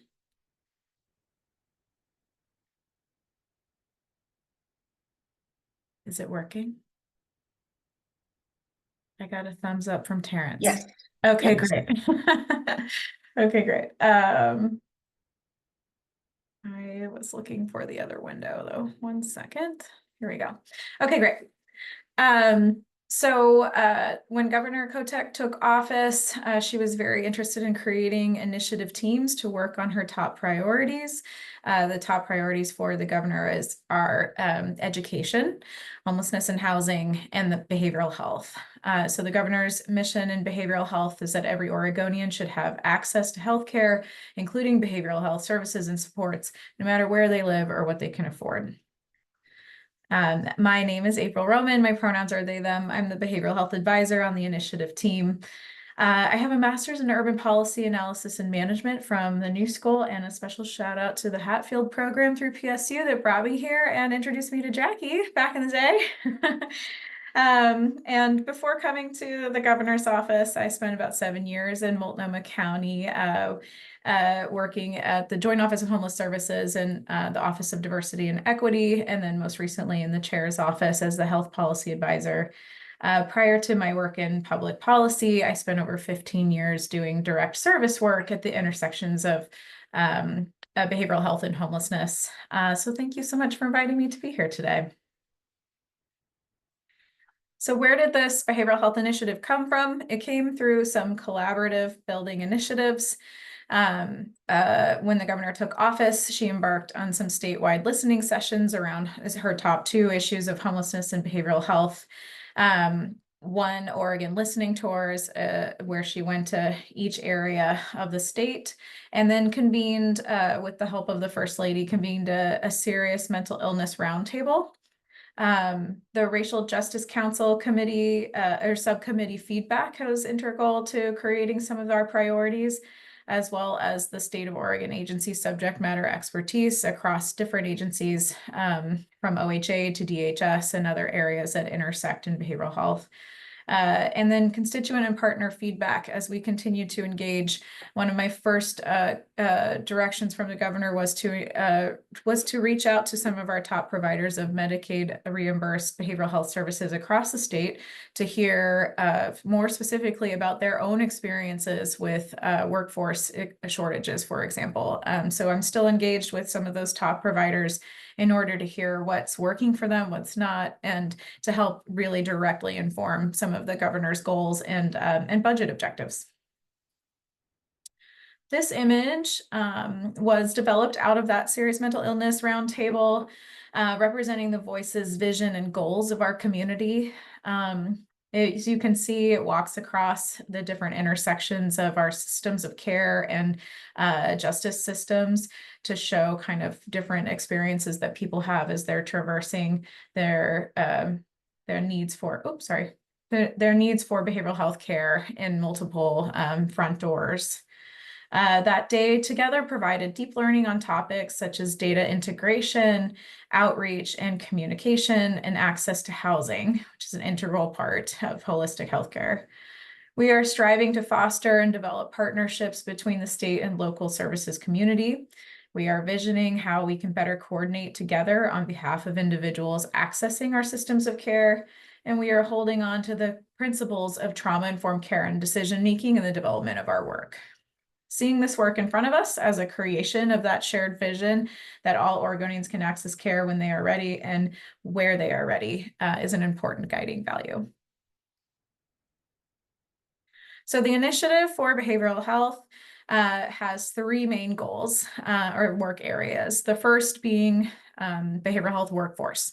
So we know that we could spend all of the state budget on expanding services, but if we don't have the people power and sustainability to support that effort, we won't be able to open any of those projects.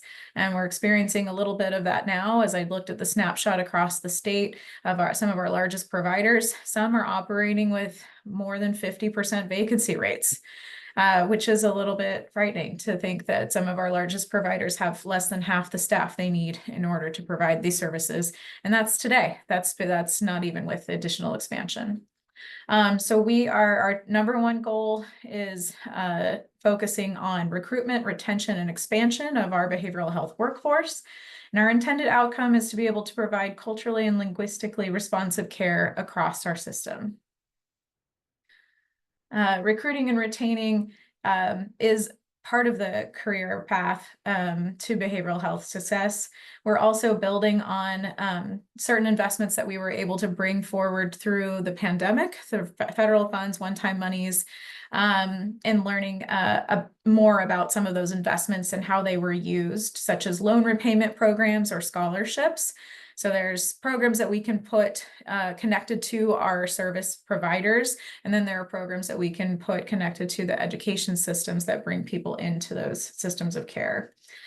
Flexible and adaptable funding is also something we've heard a lot of need, especially to ensure entry into workforce in such as rural housing stipends to attract staff to specific communities in need. And we're also listening for innovative and community-driven approaches to apply to local workforce pipelines. We know that not every region of the state is identical, and having to think about those solutions requires partnership with the regional experts.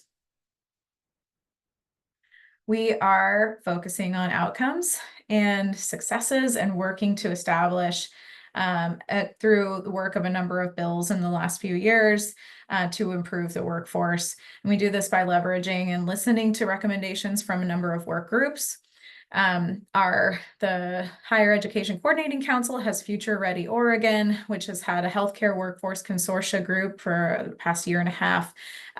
They've recently decided to move their broad scope from healthcare in general to focus on two specific areas in nursing and behavioral health. And so they're embarking now on some very specific engagement around those two areas to work to solve those workforce shortage crises that we're experiencing now. House Bill 2235 also created a behavioral health work group structure with a requirement to come back to the legislature with some important recommendations out of the Oregon Health Authority. So there's a group working out of OHA right now to convene regular work groups to convene all these stakeholders across the state to provide that input, and they'll be reporting back to the legislature at the end of this calendar year. And then they'll have a secondary report due on some of the more longer term strategies. But initially, what can we fund now? And then some of our longer strategies as we need them. So we have a couple of big tables, as well as some of our longer term healthcare workforce groups that have been running out of OHA for a few years now. Let's see. Still on workforce, we are building on to assure long-term planning for leveraging the successes of investments such as House Bill 4004 and behavioral health specific rate increases that helped communities increase our wages. Listening to the training needs of the staff and taking a holistic approach to what we can help people, how we can help people stay in their careers and move up in their careers by attaining different incentives for education and retention. And then one of the other goals and important values of the governor is around customer service from the state. So an important piece that we know is, as the state oversees some of our licensing boards and credentialing programs, that some of these programs are not are in need of modernization and to gain some efficiencies. We don't want to be in our own way of providing workforce, and want to make sure that we're operating with the kind of efficiency that we need in order to bring workforce online and provide a level of customer service that we can rely on. So that is an important part of the healthcare workforce, or the behavioral health workforce goals. Our second initiative on the behavioral health initiative goals is around behavioral health capacity.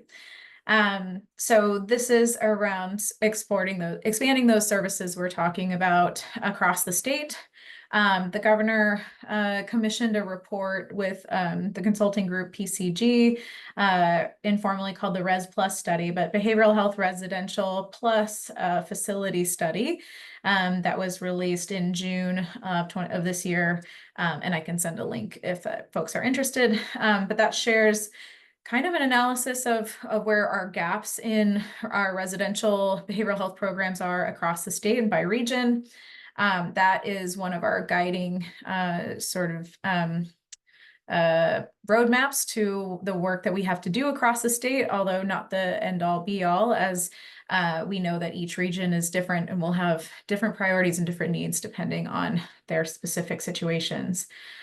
So I wanted to share a little bit of what we've done with some of the recent bills that have passed and some of the funding.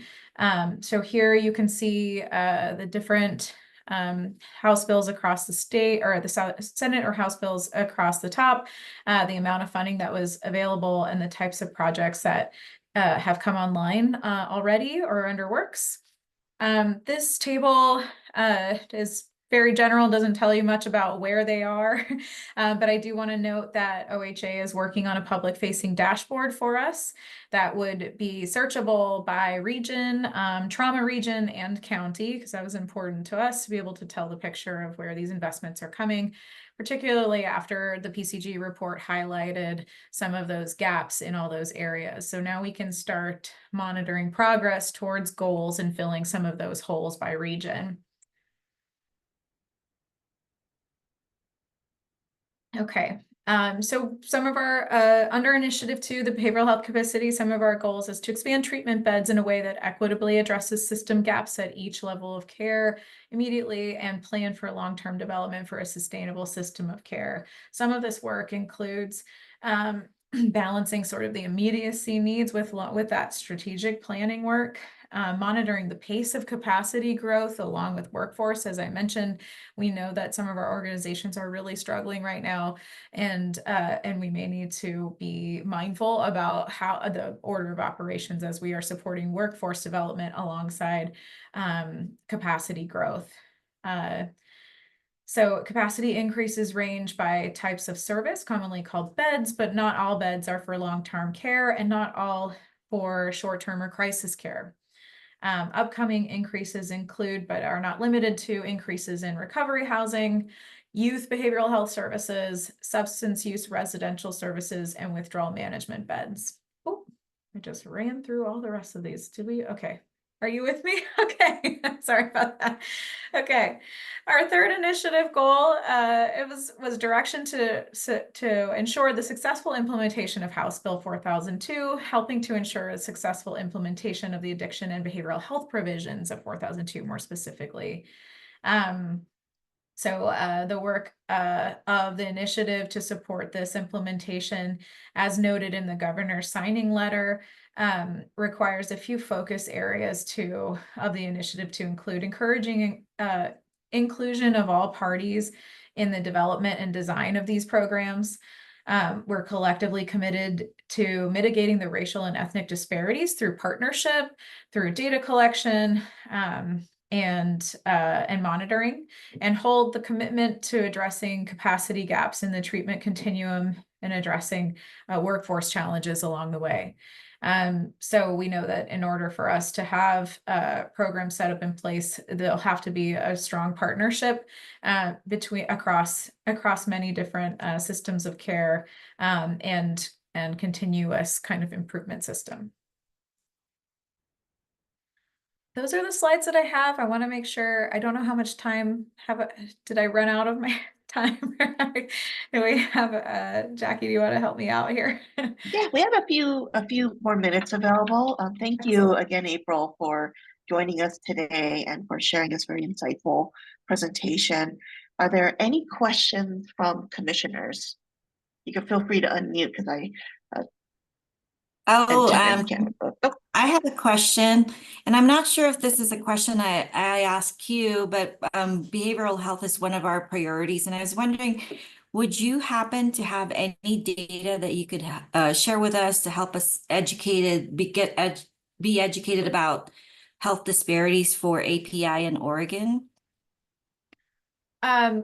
Yes, let me find what our best source on that for you, and as a follow-up for the group, I'll definitely share back what we know. I'm curious a little bit, can you say more about, is it a specific focus within behavioral health, or just sort of rates of service or access or need, or all of the above? And all of the above. Okay. Me personally, I'm an information junkie, so anything and everything you could share with me, that would be great, and all of us. Let's see. I have just a comment, but thank you for coming and spending time to share this information with us. Having worked in behavioral health for a couple of years at an inpatient program, I hope that as we find ways to increase the workforce, because I'm well aware that in this sector of work, it's a lot of re-traumatization for even the staff. My hope is just that we are thinking about the actual people working directly with the clients in the field. When I was there, I was a supervisor for an inpatient program, working with kids in foster care and in detention, and I think a lot of the staff at the time felt like it was hard for them to get support from even their executive teams or their the administrative side of things. So appreciate the work. I love that it's a priority for the governor. My hope is just, again, that we are finding ways to improve kind of the quality for people who want to pursue that work. Because right now the ugly truth is this is one of the most hardest jobs that you could probably have. It's not very, it's rewarding, but at the same time, you take in a lot by doing this work. So again, thank you so much. I just want to make that comment and hope that that's the case as concepts are getting put out. Sam, I just want to thank you so much for sharing your personal experience and recognizing the vicarious trauma that lives inherently in the work, especially as we've made strides to invest in and understand and recognize the importance of peer-based services. But we know peers are folks who have so much lived experience and can be re-traumatized by the work itself.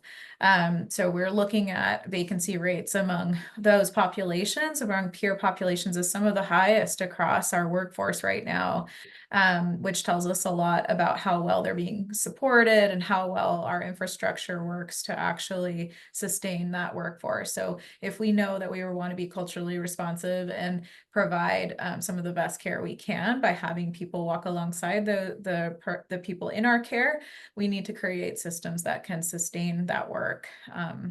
And that is a big goal and identity and identified as a gap currently. I know we have these sort of inverse incentives where a lot of our least experienced, least paid folks are doing some of the hardest, highest acuity work in our communities. So how do we flip the pay scale? How do we flip that sustainability? Those are the questions that we're wrestling with now. No, I love that.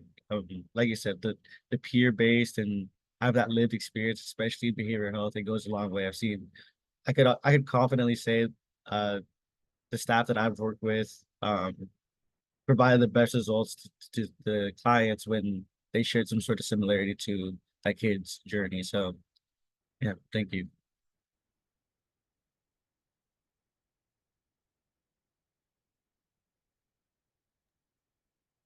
Vice Chair Tenega, see your hand up. Well, thank you, Director Saunders.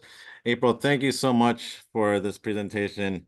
It's fantastic. I love the data points on there and the wonderful job that you're doing. I guess my question, I believe it was a second initiative with the customer service. I mean, how bad is it? So in the customer service bucket, we're thinking of largely our licensing boards and certification programs' ability to process applications being one of the initial things that was identified as an improvement goal. And wait times, customer service in terms of being able to even just answer the phone. I just had a conversation with one of our providers who had hired somebody and they're coming from another state. They're trying to get licensed in Oregon and it's taking 5 months to bring that person online. And when we talk to our boards, the boards are very clear. We have focused our attention on new applications, and that means our transfer list is growing and our ability there are times when their ability to answer the phone as a staff of 2 is not possible. So if we want, a lot of our boards are funded through the licensing fees that people are paying alone. And so if we want to improve that customer service, it requires some general fund investment in order to create sustainability in that. And we're thinking creatively across our boards with different directors wanting to work together to share some of the administrative capacity, figuring out how to modernize some of some of the requirements in OERs for licensing is paper applications reviewed by hand. I can see Terrence nodding and smiling. He knows a lot about this. So the governor is very much like, well, what's happening here? Let's take a look at these things and try to figure out what are legislative changes that are needed to improve the processing, modernization, but also the sustainability for that workforce as a piece of the workforce that is being able to bring folks online. Awesome. That's fantastic work. And guys, it's when you said staff, there's only 2 of them. I can't imagine the stress and the help that's needed. But keep doing what you're doing. I appreciate your time. And this is great. Thank you. All right. And I believe I'm taking over this last 30 minutes or 15 minutes of this meeting. So again, thank you, April, for coming in and educating us and providing that resource to us as well. But we're gonna go ahead and move on. You're welcome to stay. You're also welcome to leave. You need to go, but thank you again. There's a lot of transition on the team, so I will be taking the opportunity to go fill some other holes as we are working to develop the governor's budget. But I appreciate the opportunity to meet you all and share some of the work that we are doing. Engagement is a really important value of the governor's and for this team. So I want to make sure that you all know how to get a hold of us if you do have any more thoughts. I see Andre here, so Andre can always connect us. Terrence and I have met a couple times now, and always happy to talk to Terrence. So there's a way to stay in touch. And Terrence, thank you so much for sharing all this data that you know so well from navigating different websites through OHA to MacBo. Those are great sites for you, Mickey, if you want to dive deep on some of that data. But I'll definitely ask my folks in the agencies too for some follow-up, more specific, if there's something that we can share. So. Yes, please. Health disparities for Asian Pacific and Islander. Thank you. Thank you. All right, so moving on, we are going to head to old business. It's going to be the health equity team. So I'm not sure who wants to start first. Yeah, I'll go. Right. Yeah, I'll keep it really brief. Our team is finalizing everything around our focus groups. So I know everyone received an email that we're launching focus groups around education, healthcare, and public safety. We extended that deadline because we're a little bit late in the game in getting our translator to translate our nomination form in our email into Spanish. And so we just sent that email out. And so the deadline is extended to about a week. And so we're going to be finalizing who is going to be put in those focus groups. And so hopefully folks will be finding out whether or not they were accepted into those focus groups sometime towards the end of next week, I believe. So keep a lookout in your email. I know a few folks on this call applied. And so you should be finding out soon whether or not you were accepted into the focus groups. If you were not accepted and you find that out towards the end of next week, this is not going to be the last opportunity for you to be involved.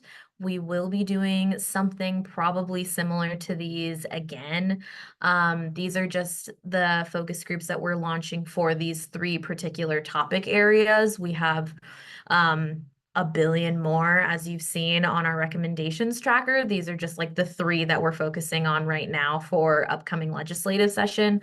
So yeah, keep a lookout on your email for your acceptance letters. And yeah, that's what we're working on right now. That's pretty much been like the focus of our team over the past like 2-3 weeks or so. We've also like been on our usual road show doing presentations to other state agencies and getting to know other lovely folks across the state enterprise as usual. And yeah, Grace or Kai, anything else that you want to plug? Okay. Cool. Well, that's it from me in terms of health equity team updates, and I believe Kai is next on the docket. Yes, Realty Soji update real quick. Mickey and Jackie are also on that group, so it's been great to get to spend a little bit of time with them. The short update is we're going slow to go fast later, as our coordinators have frequently said. So we've been doing some kind of just relational getting to know each other work and building some kind of shared definitions of what it is that we're going to be doing together. So I look forward to next time having hopefully a juicier update for y'all in that regards to that work.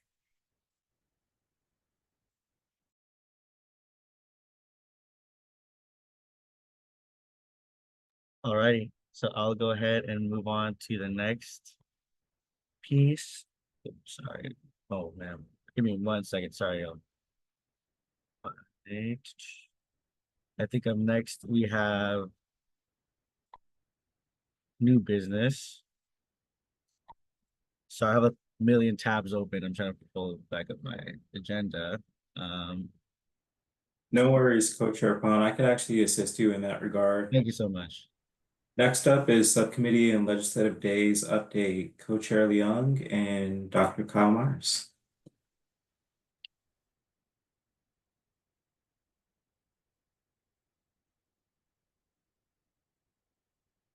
I believe Co-Chair Leung is away from her computer at this time.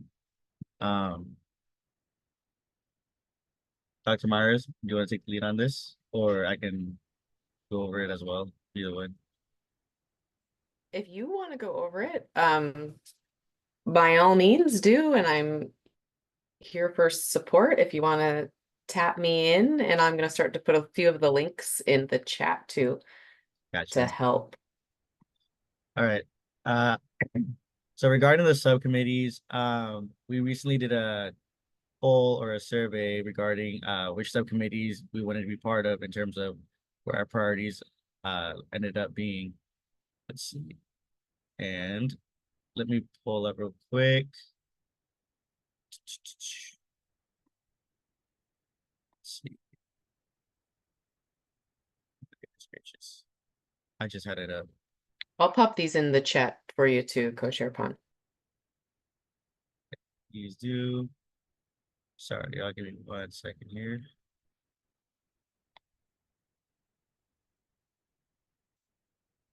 Well, let's see. So we ended up deciding between the 3 subcommittees. Each one of you voted on which one you guys wanted to be a part of. One of them was behavioral health. The others, I believe, were. Why can I not find this? I just had it up. Sorry, guys. I'm so sorry. It's in the chat if you need it. In the chat. Thank you. So yeah, behavioral health, you'll see your name there. That's where you'll end up being assigned. We did have 2 subcommittees that were part of it, but at this time, due to the lack of interest, we didn't feel like it was necessary for us to have subcommittees. But instead, if you have interest in language access or K-12, we ask that you take notes and provide that to the larger group when the time comes. So for K-12, I'll be taking the lead on that. With regard to chronic absenteeism, my work in the legislature, I feel I can just take that on myself without needing any kind of subcommittee to take up that time. And then I'll report back to the large group as well. So once you guys all do that, that's kind of how it'll work out. But committees start September 23rd for legislative days.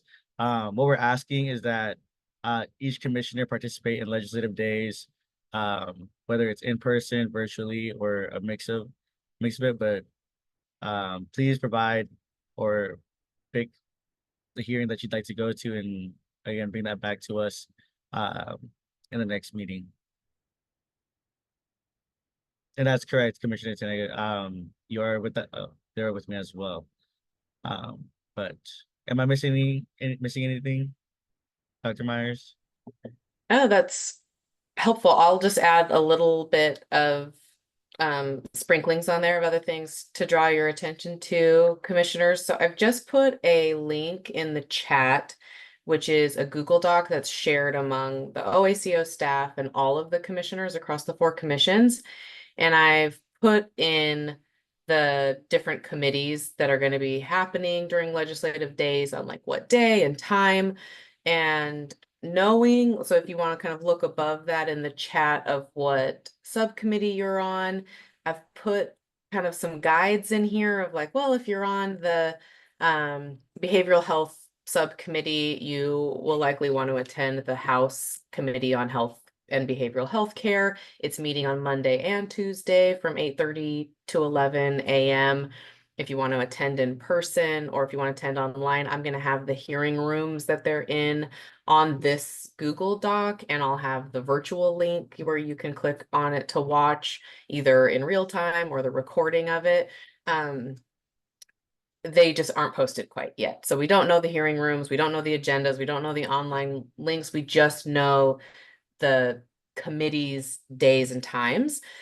It would be really helpful so you don't miss anything and so I don't bombard you. if you would take a few minutes to look through this Google Doc and just put your name next to the committee that you want to be attending, I can send you the calendar invitation for that, and just kind of be your point person.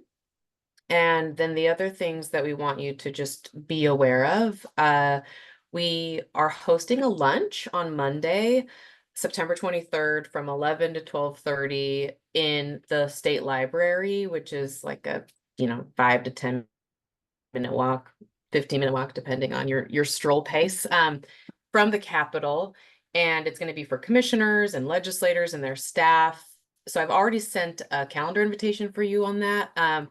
But if you do want to come to Salem for a day, any of the days, Monday would probably be the one that we would recommend you come to, because that's when we're having the lunch. So if you can only come for a bit, come on Monday, come to the lunch. If you want to tune into one of the committees, like on your drive home, all good. I can help, curate your experience, but please check out this Google Doc. You'll find a lot of the information there. And then just text me or email me or call me, and I can kind of help guide you. Okay, and then the other thing that I wanted to make sure you knew about is on Wednesday morning, there's going to be the emergency board is meeting on Wednesday morning, and they hear all kinds of requests from different agencies requesting emergency funding. One of the requests that they may be hearing and considering is from the Department of Justice around Victims of Crime Act backfill funding, because the federal funds are just going to be about 42% less than they originally thought. And so the Department of Justice has submitted a funding request to the emergency board. I believe that that's been submitted. And the Joint Organ Advocacy Commission Subcommittee on Domestic Violence Prevention and Statewide Coordination has written a letter of support for that. And so I'm going to kind of help ask for a vote on that as well. So if you are interested in a very early morning on Wednesday too, you could come to that in person. We will be there. We will have coffee before the e-board, or you can tune into it virtually to be able to see how the emergency board works. It will be, be educational and interesting. But that you'll see that if you kind of scroll down the Google Doc, you'll see the Wednesday, September 25th morning session there. So I will bring coffee. If you want to bring your own breakfast burrito, I bet we can find a microwave somewhere out there or something. But yeah. Do you have any questions about Ledge Days? It's going to look different than May. This is more of like really just trying to get the education around what a committee hearing looks like and really making sure you're just going to the one that's relevant to your subcommittee. So we're not asking you to be there all 3 days or a whole day even. But this is a very choose your own adventure. All right. Okay, so a couple of the things that I want to just get a sorry, Terrence, did you want to say something? Yeah, I mentioned that Monday, would love to see you all there. That is the most important day. It's a good opportunity to build relationships with other commissioners on each one of the other commissions, as well as legislators. So I hope to see you all there. Come prepared. We'll have talking points ready for you to be able to communicate to legislators. So I just wanted to squeeze that in. And Kyle, I'll turn it back over to you for the vote for the DV letter. Okay, great. So I need to get 2 votes from y'all around the domestic violence subcommittee. The first vote is, do you as OCAPIA want to participate in this joint subcommittee? OCBA, OCFW, and OCHA have already voted. They are officially on it. There are folks from OCAPIA informally participating on it, like Co-Chair Leung. And we just didn't get well, it's not that we didn't get unanimous vote. Not everybody has completed the survey yet. So since I've got you, and since you've got quorum, I am just going to put it to you all to be able to make the motion to vote to have OCAPIA officially participate in the joint domestic violence subcommittee. So if one of you all wants to make that motion to get that vote going, that'd be great. I move to vote to have OCAPIA join the Joint Commission on Domestic Violence. Oh gosh, what's the commission called? Domestic Violence Prevention and Statewide Coordination. Thank you. Second. All right. All in favor, say aye. Aye. Aye. Any nays? All right, looks like we're in. Maybe want to do an abstention. Anyone as else wanna, well. yeah, does anyone want to abstain from voting? Perfect. Commissioner Durding, I see your hand up. Yes, so for the legislative days, at the last legislative days, we met with legislators who recommended that we meet with, for example, with the COVID priority, COVID priority. They recommended that we meet with the chair and the vice chairs of the interim committee on economic development, small business and trades. And then, for example, if behavioral health is another one of our priorities that we meet with chair and vice chair for that one on the House Interim Committee on Behavioral Health and Healthcare. So, but my thing is, I think we don't have enough to share with them at this point. It's like we could email them and update them, and which is what I've been doing anyway. And then I have seen those work sessions already, and we already have those that 1 day meeting with the other commissions. So would it be bad if I didn't go to the legislative days this time? Okay. No, nothing you do is bad. Nothing bad. Take care of yourself, dude. So we are getting close to the 1 o'clock hour. So I do want to point that out. We do have a couple more things, but for the sake of time, I'm gonna move forward. Director Saunders, I'm gonna actually move straight to the executive director's report.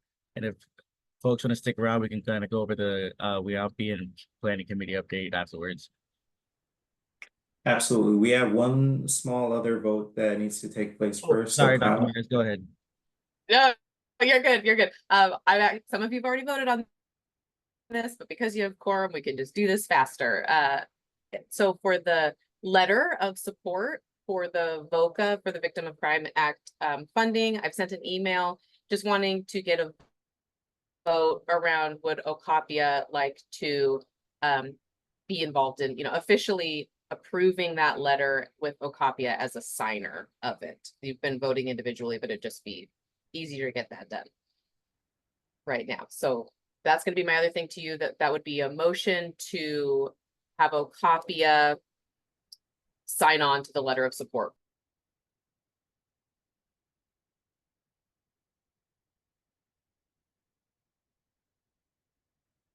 So I would like to make a motion for OCAPIA to sign on support. I second. Perfect. All right. All in favor, say aye. Aye. Any oppositions or any nays? Or anyone want to abstain? All right, we have Commissioner Akaraji wants to abstain, I believe. Perfect. Alrighty.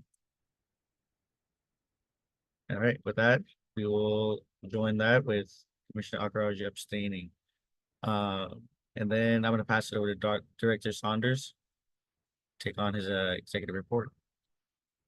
absolutely. Thank you, Co-Chair Pon. I'm going to speed through this and just hit the high notes. So this is OCAPIA's Executive Director's Report. OCAPIA currently has $5,589 left in general funds for commissioner activities. Again, that can count for reimbursements like travel to and from your residence, to legislative days for the Capitol, or to the upcoming joint summit that's going to be held on October 25th in Salem. Also, currently there is $1,571 left in OCAPIA's other funds account. So there are quite a bit of monies left over. Those monies can roll over to the next biennium. So I would recommend spending that $5,589 before June of next year. For commissioner recruitment, currently there are no vacancies on OCAPIA. I will be following up with commissioners whose terms are close to expiring to ensure that applications are resubmitted and that you are eligible for a second term. And of course, it's always recommended to continue to recruit for new commissioners, as we never know that, when we'll have a vacancy coming up in the future. Have one update for myself. I have accepted the permanent executive director's position with the Oregon Advocacy Commission's office, and my first day was on September 1st officially. So appreciate all of the support that I received from all of the commissioners, especially on this call as well. We've also been working with each commission's leadership to establish subcommittees for each priority area of the commission, so please be on the lookout for those surveys. We are planning to start those subcommittees in October after legislative days, just to give ourselves a little bit of runway to set up those subcommittee meetings. We've also received our legislative concepts back from Legislative Council, so that is going to be one of the areas that we'll be focusing on for the joint summit meeting on October 25th is going over the new language proposed for all 4 commissions, just to make sure that the language is standardized and that there's not these one-off priorities for a commission, and just make it easier for commissioners to follow along as well as the general public, given the 4 advocacy commissions that we currently support. Again, legislative days, we talked about the lunch. Please be on, be there on Monday if you're able to. And just to highlights of other activities that have been done since the last meeting. We have actually set up a governor's reception at Mahonia Hall that is going to be held on October 16th. The details are sent to you individually. So please, check your emails as well as the calendar invite for all of the details, as I will not mention those in this public meeting. Also giving a shout out to OCHA, who hosted a Braceto Day program celebration on August 2nd from 6 to 9 p.m. at the Oregon Historical Society in partnership with the Gresham Historical Society as well. So that concludes today's Executive Director's report, and I will turn it back over to you, Co-Chair Pong. All right, and I'm just gonna run through the planning committee for the WIOMPI event. Last year we had a pretty successful event. We're hoping to partner with them again. We're looking at somewhere early December, or if we end up doing it in Bend, which we're in discussion with Commissioner Dirting about. So we'll give updates later on. But that's kind of the biggest update that we have in regard to WIOMPI. And for the good of the order, I'm gonna head straight to for the good of the order. Oh, Director Saunders, go ahead. Yeah, one other thing. So I'm gonna ask if our CFO analyst, Jason, can come off mute and come on camera just to introduce himself as well, as this is his first meeting with OCAPIA. Thank you, Director Saunders. Good afternoon, everyone. My name is Jason Trombley. I am a new analyst in the Office of the Chief Financial Officer. I've been in the role for just about over a month and a half, and the Oregon Advocacy Commission's office is one of the agencies in my portfolio. And prior to that, I served in various roles in the Oregon House of Representatives for 5.5 years. So I look forward to attending your commission meetings and learning more about the work going ahead and figuring out where I can be a best partner for you as you all continue your work. It's good to meet you all. Thank you for that. Sorry about that, Jason. I worked with Jason for the last couple of years, and he's been a great mentor to me at the house. So I would look forward to working with you even more. So again, thank you. And we're gonna go straight to for the good of the order, just so we can finish this out because I know we're out of time. But we have 3 outstanding attestation forms. And Ava will be emailing reminders today. Let's see. And then Ava, do you have anything you want to say in regard to that, or? So for those 3 people, please check your inbox. They're required for from everyone, whether you are claiming per diem or not. So thank you very much. And you would be the first commission of all 4 commissions to have all of them in. So there's some bragging rights up for grabs. Nice. All right, for sure. So take a look at your emails. I probably am one of them. So I'll take a look as well. But going ahead, we do have some meeting day conflicts with holidays in 2025. We have one scheduled for January 3rd. We're hoping to move it to January 10th. And then one on July 4th, and we want to move to July 11th. So for the January 3rd, is everyone good with January 11th? Or January 10th, sorry. Okay, perfect. So we can move that over to January 10th. And then for July 4th, are we okay with moving that to July 11th? Perfect. All right, so our next meeting is going to be November 1st, 2024 at 11 a.m. And if no one has any last comments or anything, I'd like to adjourn the meeting. So yeah. All right, meeting is adjourned. All right, thank you, everybody. Enjoy the weekend. Sorry